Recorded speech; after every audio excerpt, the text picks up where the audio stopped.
नमस्कार, news 21 express में आपका स्वागत है। आइए नजर डालते हैं आज की ताजा ट्रेन खबरों पर। जंग के तीसरे दिन रूस ने यूक्रेन पर बमबारी जारी रखी है। कोनोटॉप में रूसी एयरक्राफ्ट ने 2 धमाके किए। कहा जा रहा है कि रूस खार्किव एयरपोर्ट पर भी हमला कर सकता है।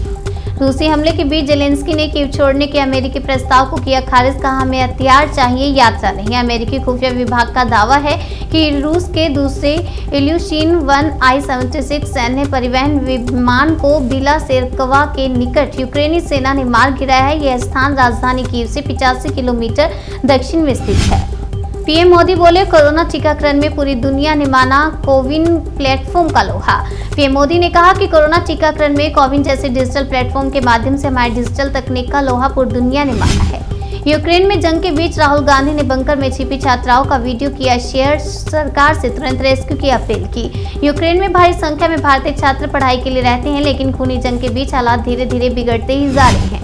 हेल्थ केयर सिस्टम को रिफॉर्म करने के प्रयासों को विस्तार देगा बजट। स्वास्थ्य मंत्रालय के बजट वेबिनार में बोले पीएम मोदी। उन्होंने कहा, जब हम हेल्थ सेक्टर में समग्रता की बात करते हैं तो इसमें 2 फैक्टर्स का समावेश कर रहे हैं। पहला, आधुनिक चिकित्सा विज्ञान से जुड़े इंफ्रास्ट्रक्चर और ह्यूमन रिसोर्सेज का विस्तार। दूसरा, आयुष जैसी पारंपरिक भारतीय चिकित्सा पद्धति में अनुसंधान को प्रोत्साहित करना।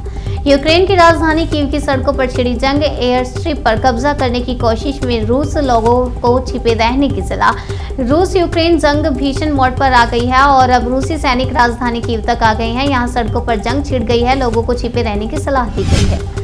पानी की बूंद को तरसे पाकिस्तानी। इमरान खान सरकार के खिलाफ खुला मोर्चा। महंगी बोतल खरीदने पर मजबूर।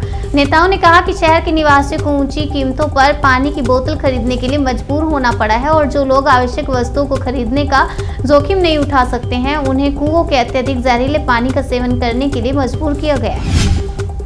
मुंबई में 2 मार्च से चलेंगे पूरी क्षमता से स्कूल। बीएमसी ने सर्कुलर जारी किया। सर्कुलर में लिखा गया है कि 2 मार्च से बृहन मुंबई महानगरपालिका क्षेत्र के सभी संस्थान के सभी माध्यमों और विभागों से संबंधित नर्सरी से 12वीं तक के सभी स्कूल कोविड-19 काल से पहले की तरह फुल कैपेसिटी और फुल टाइम ऑफलाइन सिस्टम से शुरू किए जाएंगे। यूक्रेन में जंग के बीच भारत रूस के संबंधों को लेकर अमेरिका ने दिया बड़ा बयान। अमेरिका ने कहा, भारत के साथ हमारे अहम हित जुड़े हुए हैं और हम जानते हैं कि भारत के रूस के साथ संबंध उन संबंधों से अलग हैं जो हमारे और रूस के बीच हैं। दिल्ली में मौसम नीली करवट। कश्मीर, हिमाचल में बारिश और बर्फबारी। मौसम विभाग की माने तो उत्तर भारत के भागों पर पश्चिमी विक्षोभ है, जिसके कारण आज पंजाब, राजस्थान और मध्य प्रदेश में भी हल्की बारिश हो सकती है। सीएम योगी के भगवा कपड़े पर डिंपल यादव के बयान पर अयोध्या के संतों की कड़ी प्रतिक्रिया। सत्येंद्र दास वेदांती ने कहा, डिंपल यादव सिंदूर नहीं धारण करती हैं और ना ही मंगलसूत्र पहनती हैं। ऐसे लोग भगवा पर कटाक्ष कर रहे हैं जिसको भारतीय संस्कृति का ज्ञान नहीं। अखिलेश यादव ने साधा बीजेपी पर निशाना। कहा, चुनाव के बाद पेट्रोल डीजल को महंगा कर देगी बीजेपी। उत्तर प्रदेश में चुनाव जैसे जैसे अपने अंतिम पड़ाव पर पहुंच रहा है, राजनीतिक सरगर्मी तेज होती जा रही है। सपा प्रमुख ने बीजेपी पर आरोप लगाया कि चुनाव खत्म होने के बाद सरकार तेल के दाम बढ़ा देगी। कोरोना काल में जान गंवाने वाले 13 कोरोना योद्धाओं के परिवारों को 1 करोड़ रुपए देगी दिल्ली सरकार। दिल्ली सरकार महामारी से लड़ते हुए जान गंवाने वाले 13 योद्धाओं के परिवारों को 1 करोड़ रुपए सहायता राशि देगी। इन योद्धाओं में 6 डॉक्टर, 3 नर्स, 2 सफाई कर्मचारी, 1 शिक्षक और 1 स्टोर अधिकारी शामिल है।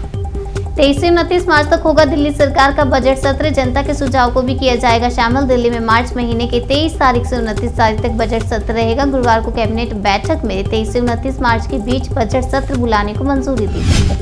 सीएम शिवराज सिंह चौहान ने कहा, सभी को सरकारी नौकरी देना संभव नहीं, रोजगार के लिए कर रही हैं काम। सीएम ने कहा, रिटेल और सर्विस सेक्टर में 1 से 50 लाख रुपए तक का लोन दिया जा रहा है। इसका 3% ब्याज सरकार देती है। यूएनएससी में भारत के रूस के खिलाफ वोट नहीं करने पर मनीष तिवारी ने जताई निराशा। बोले, दोस्त की गलती को बता देना चाहिए।